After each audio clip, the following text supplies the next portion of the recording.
Fiqh is the knowledge of the derived particle legal rules as acquired from their particular sources.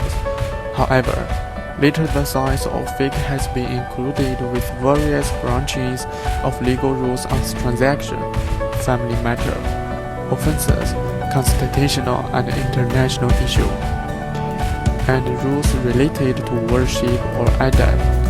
Economic have been part of higher institution study.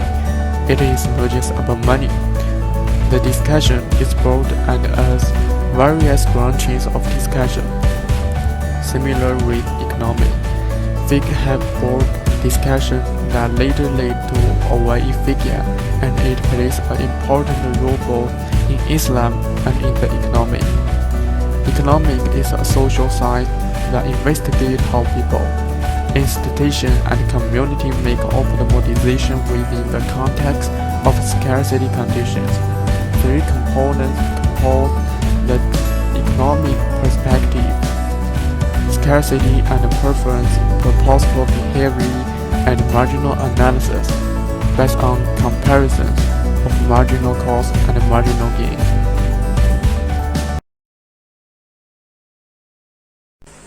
Assalamualaikum warahmatullahi wabarakatuh.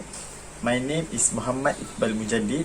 I will explain about the differentiation between Islamic legalism and economic theories towards selling wine. Firstly, based on Islamic perspective, Islamic legalism stated that what it is forbidden to take, it is forbidden to give.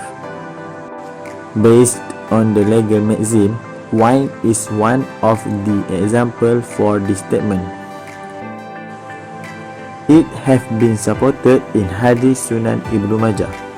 There are 6 categories that related to wine in this hadith, which is wine, wine drinker, wine server, wine buyer, wine presser, the one who conveys to drink wine. Based on economy theory, which is market system, it is related with 5 fundamental questions, but I will explain only 2 of it.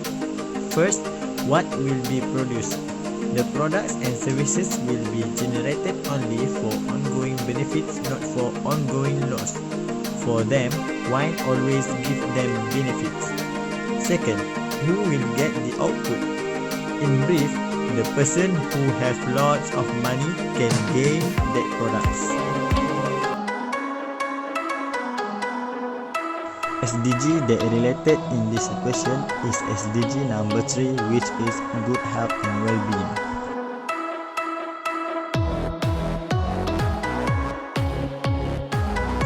All the things such as wine, nicotine, and cigarette are totally prohibited due to harm our health.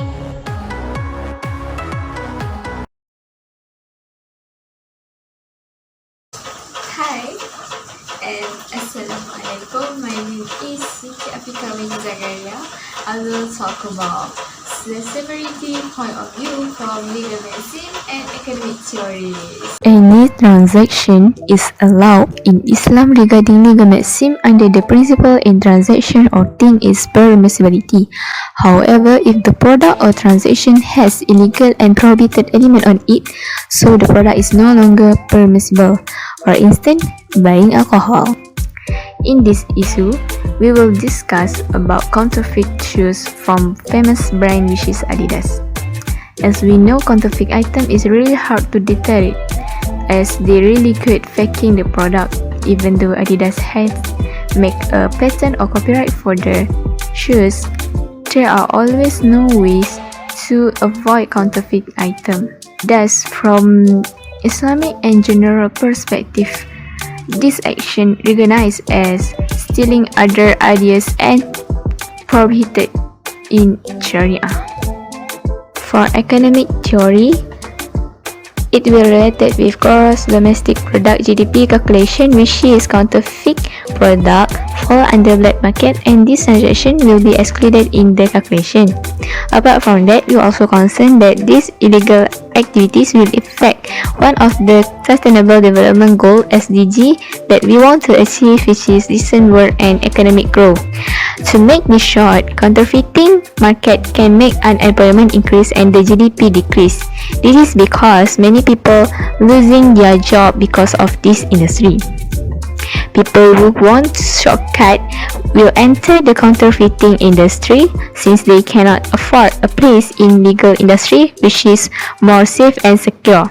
We can conclude that prohibiting such activity and industry is the similarity of view from Islamic legal maxim and economic theory. Hi, hello, Assalamualaikum. I'm Nura Ain Sofia. And I'm going to talk about the difference between harm should be eliminated with the economic theory of inflation rate and unemployment rate due to movement control order. Harm should be eliminated. The World Health Organization announced COVID-19 to be a global pandemic on March 11, 2020. This has caused Malaysian government to announce a movement control order. This policy is aligned with the principle of faith sub-legal maxim of harm should be eliminated. The lesser of two evils is chosen. Confining people to a certain locality sounds like the authorities have stripped away the rights of their people to democracy and also affecting the economic growth badly. However, in view of legal maxim, it is best action to prevent the spread of the deadly disease. Inflation rate and unemployment rate. In economic theory perspective, in terms of Malaysia's economic condition, once the government announced the movement control order on March 18, 2020, the inflation rate became negative 2.9% until April, and the unemployment rate within the same month was 5.3%, the highest ever recorded in 10 years. This happened due to some sectors of economy such as tourism having to be shut down. Some premises have to be closed and some have to limit their production due to the limited operation hours. If we look at the movement control order in the perspective of the economic theory, this act is not encouraged. However, regardless of the economic downturn due to the MCO, human life is a top priority according to Maqasid Syariah, the preservation of human life from any destruction. These actions also follow Sustainable Development Goals, good health and well-being. It is true that within 3 months of businesses going on hiatus, Malaysia experienced the worst economic crisis. But after 3 months, everything went back to normal again, and businesses who were struggling managed to bounce back their sales once the movement control order was lifted. This also follows Sustainable Development Goals, SDG 8, decent work and economic growth.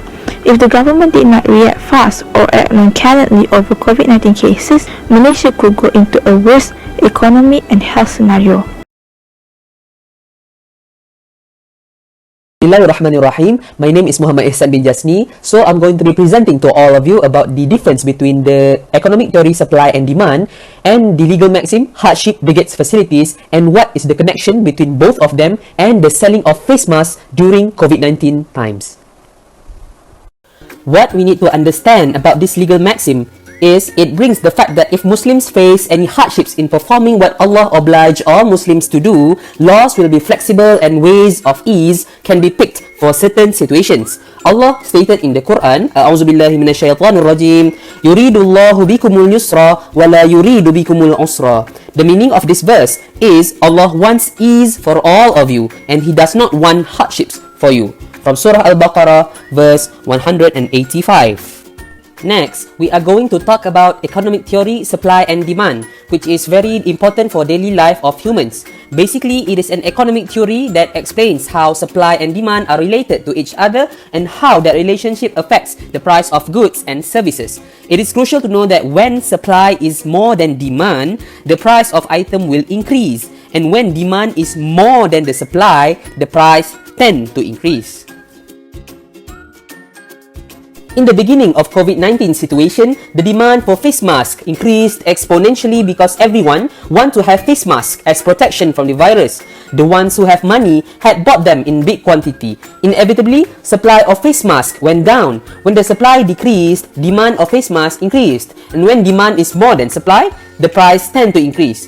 If a comparison is to be made between the maxim above and this economic theory regarding this issue, the price of face masks should increase because the demand is high and the supply is low. But according to Islam's legal maxim, the price cannot go up because it will bring hardships to the ones who cannot afford it.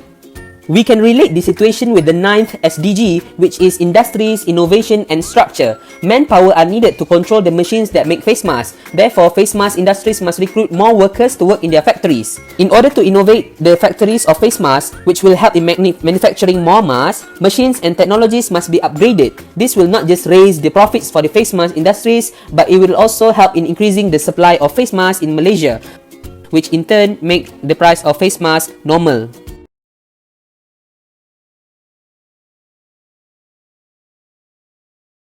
In conclusion, this report has discussed the comparison of legal maxim and economic theories. There are 4 issues that can be related to the differences and similarities between fiqh legal maxims and economic theories. First, alcohol issue. It can be related with the legal maxim that whatever it is prohibited, either to take it or to give it would still be prohibited. Second, adidas issue. This issue can be related with fiqh legal maxim that the principle in transaction or things is permissibility, and for economic theory it can relate to growth, domestic production, GDP calculation. Third, Malaysia's government react with the COVID-19 pandemic issue. In this issue, there is a difference between fiqh legal maxim of harm should be eliminated with economic theory of inflation rate and unemployment rate, PUMCO. Last issue was when the Ministry of Health advised Malaysians to wear face masks every time when they want to go out. There is continuity between legal maxim of hardship, big facilities and economic theories of supply and demand in this issue. In addition, we also link all of this issue with the Sustainable Development Goals (SDGs). For example, for first issue about alcohol that is prohibited, it can be linked to the SDGs number 3 that good health and well-being. Next example about second issue about GDP black market is not legal in economic and also Islamic perspective can affect the number 8 or goal of Sustainable Development Goals, SDGs, decent work and economic growth.